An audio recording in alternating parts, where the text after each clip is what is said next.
تعرف ان الجن ممكن يسرق فلوسك؟ ايوه، وممكن يعمل فيك مقالب كمان ويخبي منك حاجتك اللي انت عينها بايدك. ايوه.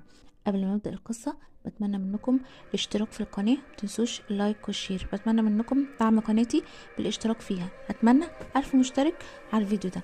الجن ممكن يسرق فلوسك. ايوه، القصة دي حصلت ايام الرسول صلى الله عليه وسلم، ان في جن كان بيسرق من بيت مال المسلمين، والصحابي اللي مسكه كان هيسلمه للرسول صلى الله عليه وسلم، لولا ان الجن ده قال له هقولك على حاجة محدش يعرفها خالص، وهي ان انت تقرأ آية الكرسي، مفيش جن هيقرب منك خالص. كمان انت ممكن تكون عاين حاجة ومحدش يعرف مكانها خالص، وتروح تفتش عليها تدور عليها ما تلقاهاش. ممكن تدور على حاجة في مكان مرة واتنين وتلاتة، وبعد كده تلاقيها في نفس المكان اللي انت دورت عليه وما لقيتهاش فيه. ده كله من عمايل الجن. عشان تحفظ نفسك من الجن تعمل ايه؟ تسمي الله قبل ما تعين كل حاجة، وما تنساش اذكار